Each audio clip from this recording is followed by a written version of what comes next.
สบายดีมื้อนี้ข้าพเจ้าจะมาศึกษาเกี่ยวกับวิชาดาราศาสตร์หัวข้อที่จะศึกษาแม่นสารคดีตอนกำเนิดจักรวาลสอนโดยอาจารย์ปวีทรงวรรณวงศ์นำเสนอโดยข้าพเจ้าเท่าคำศรีวานิงวือในยามค่ำคืนเฮาเบิ่งไปในท้องฟ้ามันจะเบิ่งเห็นดวงดาวต่างๆที่อยู่เป็นก้อนและเป็นกลุ่มอย่างหลากหลายและท่านเคยสงสัยบ่ว่าดวงดาวต่างๆนั้นมันจะอยู่ห่างไกลคนเฮาเท่าใด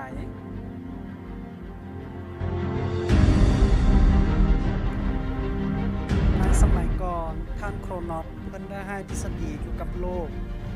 และคิดว่าโลกเป็นจุดศูนย์กลางของระบบสุริยะจักรวาลและมีดาวเคราะห์และดวงอาทิตย์โคจรหมุนอ้อมโลกต่อมานั้นท่านมีโครัสโคเปอร์นิคัสท่านได้ค้นพบว่าดวงอาทิตย์ต่างหากที่เป็นศูนย์กลางของระบบสุริยะจักรวาลและมีดวงดาวและโลกโคจรหมุนอ้อมดวงอาทิตย์เป็นวงมนหลังจากนั้นท่านกาลิเลโอกาลิเลอีได้ประดิษฐ์กล้องโทรทัศน์สำเร็จแล้วท่านก็สามารถสังเกตการวัตถุต่างๆบนท้องฟ้าได้อย่างหลากหลายรวมถึงดวงจันทร์4ดวงที่โคจรอ้อมรอบดาวพฤหัสในเวลาเดียวกันนั้นท่านโจฮันส์ เคลเบอร์ท่านก็ได้ศึกษาค้นพบว่าปรากฏการณ์เคลื่อนที่ของดาวเคราะห์อ้อมดวงอาทิตย์ที่บอกว่าพื้นที่สามเหลี่ยมจากดาวเคราะห์ไปหาดวงอาทิตย์ในเวลาที่เท่ากันจะมีพื้นที่เท่ากัน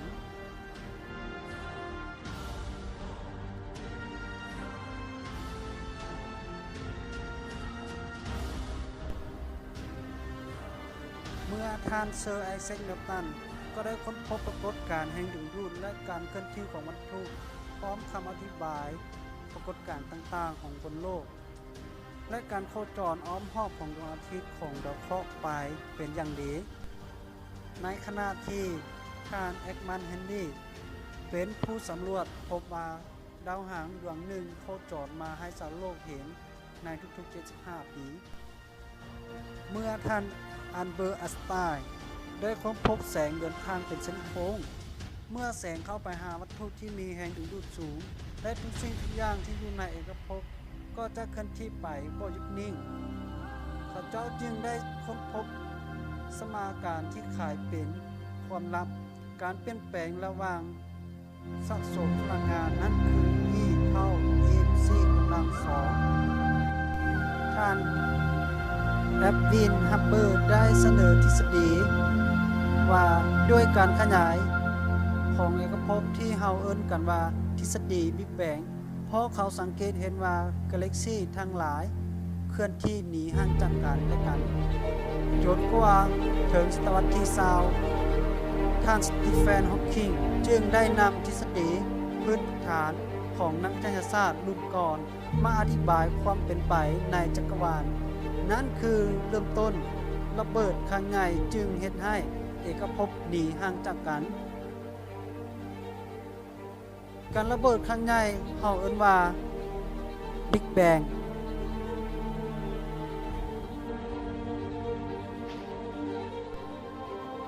เอกภพของเฮามีขนาดใหญ่ไพศาล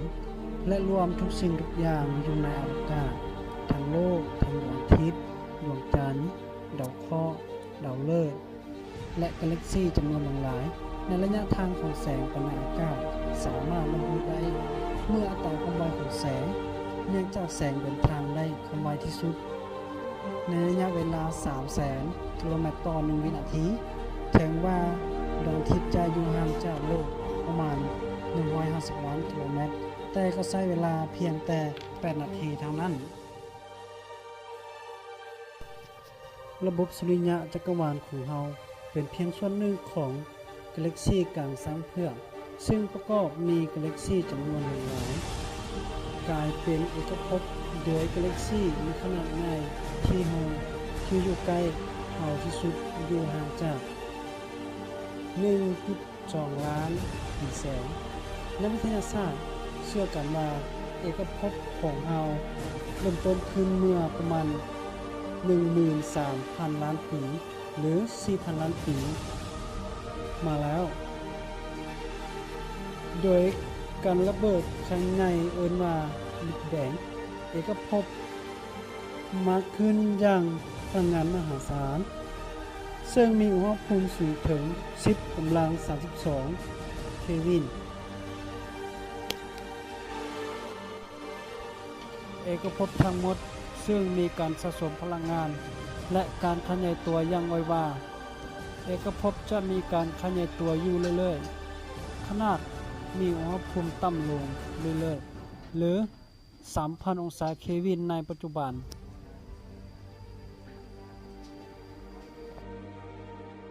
เมื่อเอกภพขยายขึ้นแรงดึงดูดก็เริ่มทำงานแรงดึงดูดคือสิ่งที่ควบคุมเอกภพเป็นแรงดึงดูดที่วัตถุเข้าหากันยึดเหนี่ยวกันจนกลายเป็นก้อนก๊าซและกลายเป็นดาวฤกษ์กลายเป็นกาแล็กซี่เมื่อที่เราเห็นเป็นรูปไข่หรือรูปสปาโรในปัจจุบันแต่กาแล็กซี่ยังมีดาวฤกษ์เกิดขึ้นใหม่อยู่เรื่อยๆรวมทั้งยังมีแรงดึงดูดเคียงข้างเข้ามาเรื่อยๆเช่นกันและเมื่อถูกดึงดูดเข้ามารวมกันกาแล็กซี่ก็สามารถเปลี่ยนรูปร่างไปได้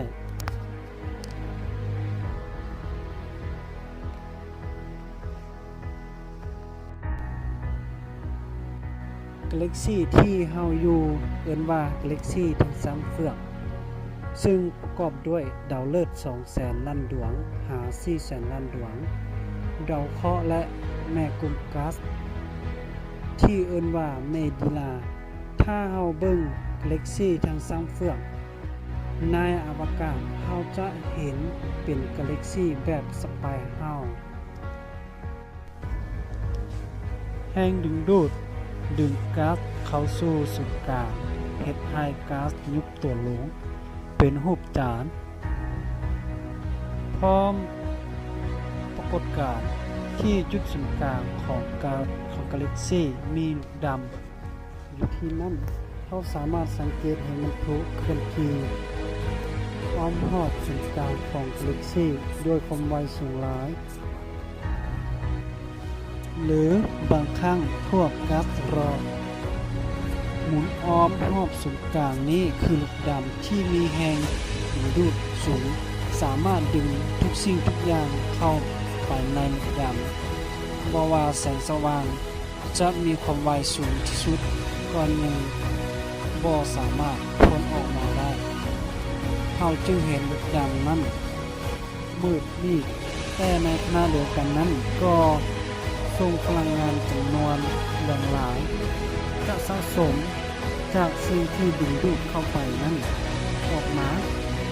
ในกาแล็กซี่ทางสังเกตมีขนาดเส้นผ่านศูนย์กลาง100,000 แสนมีลูกดำที่มีราคาหลายกว่าดวงอาทิตย์ในขณะที่นักดาราศาสตร์กลุ่มหนึ่งเชื่อว่าเอกภพจะยืดแผ่ขยายไปบ่สิ้นสุดเนื่องจากกาแล็กซี่ที่เคลื่อนที่ถอยห่างกันบ่หยุดยั้งยังมีนักดาราศาสตร์อีกกลุ่มหนึ่งเชื่อว่าจะมีอีกวันหนึ่งกาแล็กซี่จะทอดถอยกันมาต่ำกันอีกครั้งใหญ่รวมกันเป็นก้อนใหญ่อีกครั้งมาฮอดในศตวรรษที่21การศึกษาทางด้านเอกภพของนักดาราศาสตร์ก็ยังก้าวหน้าไปอยู่เรื่อยๆในปีพ.ศ. 2546 นักวิทยาศาสตร์ได้ค้นพบว่าดาวเคราะห์ดวงที่ 9 ของเราอยู่ห่างจากโลก 15,000 ล้านกิโลเมตรเพราะการศึกษากาแล็กซี่และเอกภพเป็นการศึกษาอดีตและเป็นสิ่งที่มนุษย์คาดว่าจะให้มนุษย์เริ่มรู้ความเป็นไปของโลกในอนาคตได้เราจึงค้นคว้าอย่างจริงจังเพื่อให้ได้คำตอบจุดที่สำคัญมนุษย์พยายามไขปริศนาเป็นไปได้หรือบ่ว่ามีอารยธรรมอื่นในเอกภพที่เกิดขึ้นและดับสูญไปในก้อนโลกของเราบ่ว่าเอกภพนี้จะถูกศึกษาหรือบ่ ถึงอย่างใดก็ตามมนุษย์เฮาคือสิ่งที่มีชีวิตเดียวในจักรวาลหรือบ่อยู่ในเอกภพยังคอยรอท่านักวิทยาศาสตร์รุ่นใหม่ให้ค้นคว้าหาเมื่อเบิ่งไปในท้องฟ้าเขาจะเห็นมีหยังแด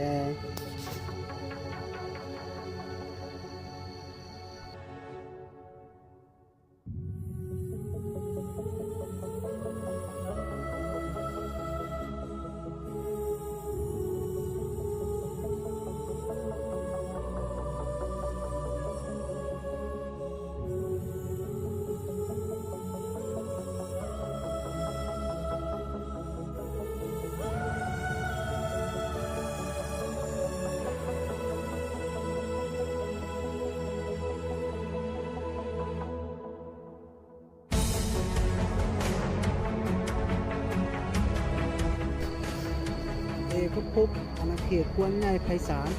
บ่มีสิ่งที่สูงสุดและนักวิทยาศาสตร์เชื่อกันว่าเอกภพของเฮาเริ่มต้นเมื่อประมาณ 13,000 ล้านปีถึง 14,000 ล้านปีมาแล้ว โดยการระเบิดครั้งใหญ่ที่เอิ้นกันว่า Big Bang หลังจากเกิด Big Bang ก็จะเกิดเอกภพซึ่งรวมมีพลังงานสูงหลาย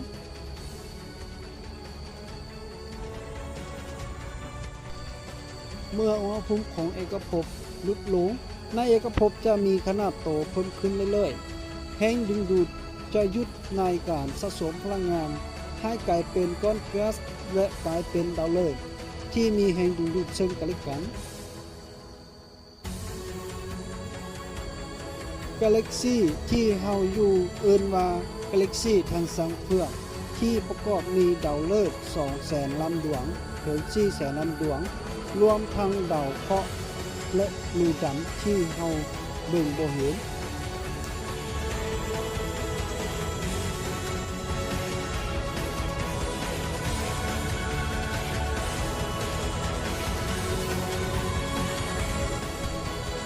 ในกาแล็กซีของระบบสุริยะ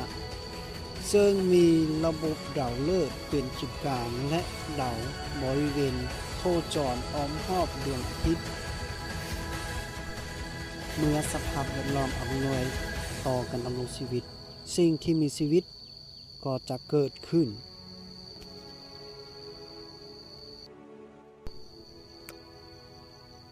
โลกของเราอยู่ในระบบสุริยะประกอบดวงอาทิตย์อยู่จุดกลางมีดาวเคราะห์บริเวณอ้อมแบบดวงเรียงตามลำดับดาวพุธดาวศุกร์โลกดาวอังคารดาวพฤหัสดาวเสาร์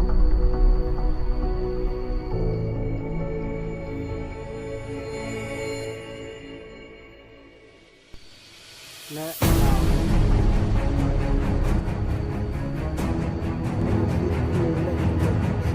หรือคือแมลงไฟฟ้าที่มีรังสีอินฟราเรดรังสีแกมมาและรังสีอื่นดวงอาทิตย์คือแหล่งพลังงานอันล้ำค่าและดวงอาทิตย์จะมีวันหมดอายุหรือบ่